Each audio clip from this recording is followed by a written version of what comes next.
In Louisoix's wake. The ship glided out of the harbor, slowly gathering speed as its sails caught the brisk coastal breeze.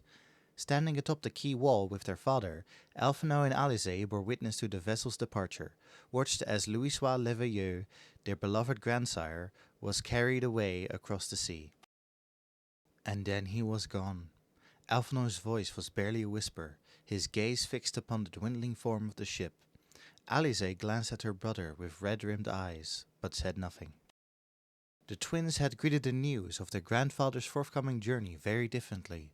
While one accepted his decision with a calm practicality, the other had railed and wept.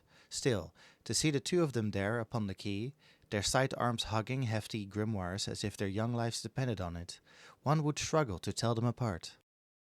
They were not so different as they cared to believe. Even had you not gained admission to the studium, and made me exceedingly proud in so doing, these gifts would have been yours regardless. Here, one for each of you. When read together, these two grimoires form a single tome. Provided you support one another's studies, I have no doubt that you will soon come to understand the lessons inscribed therein.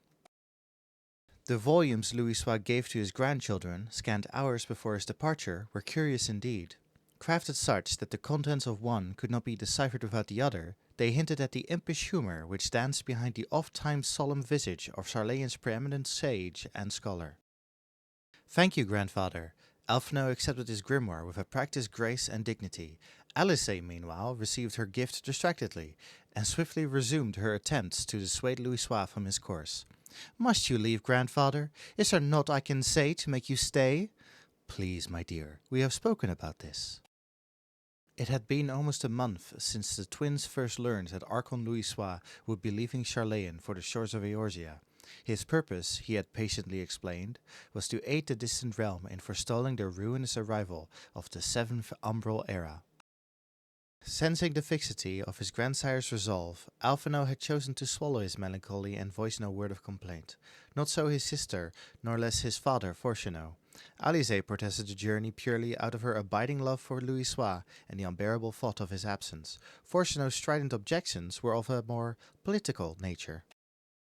Louisoix's eldest son was an influential member of the Forum, the body responsible for shaping Charlayan policy, and he, like so many of his colleagues, was a staunch opponent of military intervention. It was, he believed, the duty of his countrymen to chronicle world affairs, not to interfere in them. When the steel-clad wolves of the Guardian Empire descended upon Alamigo, it was Fortunato and his fellows who had attempted to parley a peace. In the bitter wake of the failed negotiations, however, they saw no recourse but to forsake the colony they had built within the borders of the war-threatened realm. Following 5 years of elaborate and painstaking preparation, the plan to evacuate the settlement's entire population to the northern archipelago of their homeland was put into motion. In the year 1562 of the 6th Astral Era, the city of Charlayan, a renowned center of learning, situated in the Durranian lowlands, became an uninhabited shell in the space of a single night.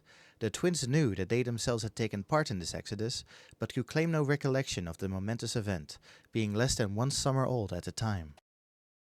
"War is the favored resort of the uncivilized and the ignorant, father," began Fortunato, seeking to launch his own sortie upon the heels of his daughter's plea.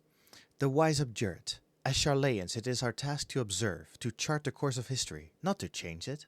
Civilization shall not be advanced through petty conflict, but by the passing of recorded knowledge from generation to generation." "My mind will not be changed, Fortunato," Louisoix responded wearily. They had had this conversation almost word for word, perhaps a dozen times in as many days.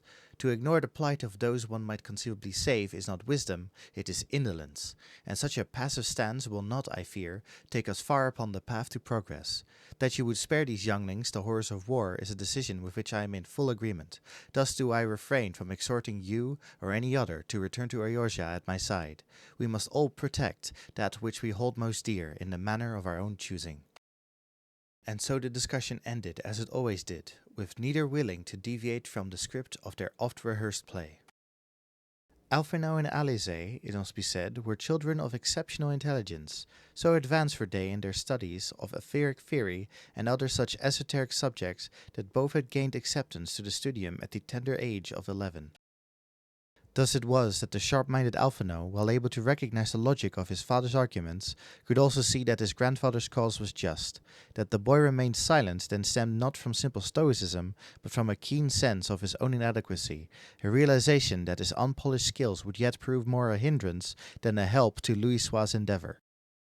Though no less bright, Alice eschewed her brother's affected maturity and gave vent to her discontent, inwardly cursing Alphino all the while for his mute acceptance of their grandfather's decision. How can he stand there and say nothing? A small yet conspicuous crack had appeared between the siblings. It was long after Louisoix had taken ship and vanished over the horizon that the fateful day came. Alphino and Alice were crowded into the studium's observatory, along with their professors and their throng of fellow students. The assembled sages and would-be scholars huddled around the base of the giant telescope, each taking their turn to gaze upon the looming spectacle of the red moon, Dalamut. "Dalamut has shattered!" Alice cried out, pressing her face closer to the telescope's eyepiece so that it dug into her cheek.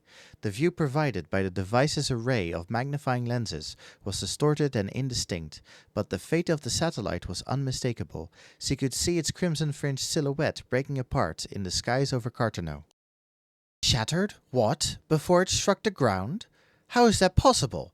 Excited murmurs and hastily formed theories erupted from teacher and pupil alike.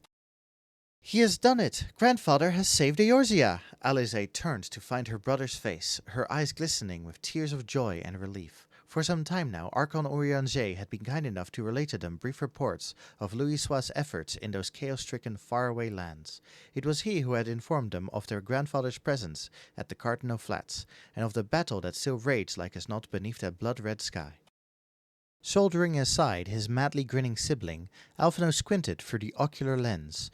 Though the air was thick with billowing clouds of smoke and ash, he was forced to agree with Alice's assessment. Dalamut was no more. But something is awry. Alphino continued to scrutinize the distant scene. The red moon's bloody glow had been replaced by an equally unsettling incandescent rain, as if the heavens themselves were weeping tears of light. Terribly, terribly awry. Dalamut's spectacular demise gave rise to a tidal wave of etheric energy which rendered link shells all but useless for a period of many days. During this time, the Levieux siblings were left to stew upon the wonders they had viewed from afar. Then, after weeks without word, a letter from Urianger arrived. The Archon's elegant script described horrors the twins could scarce bear to picture. From the cracked husk of the red moon had emerged a dragon primal immense beyond imagining, an incarnation of wrath and raging flame that had laid waste to the land for malms in every direction. Undeterred, Louisoix had persisted with his plan to call forth the power of the 12, and thus, it seemed, was the abomination banished. Eorzea had been saved.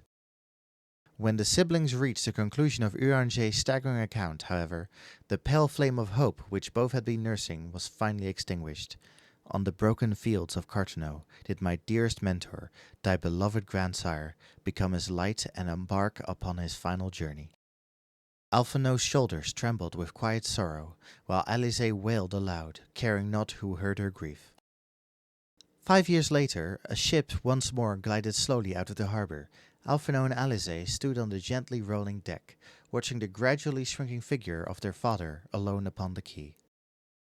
Recent graduates of the studium, the twins were now 16 summers old enough to be considered of age in Sarlian society, and so, although he opposed his children's planned journey, Fortuno had not sought to bar their way. "And now it is our turn," murmured Alphino, thinking back to the day of their grandsire's departure. "We follow in grandfather's wake," replied Alice, her head bowed. Looking over at her, Alphino was struck by how widely their convictions differed. As they gripped the rail, however, identical grimoires now hanging from their belts, one could hardly tell them apart. No, they were not so different as they cared to believe. Thank you for listening to Tales from the Calamity in Louisoix's Wake.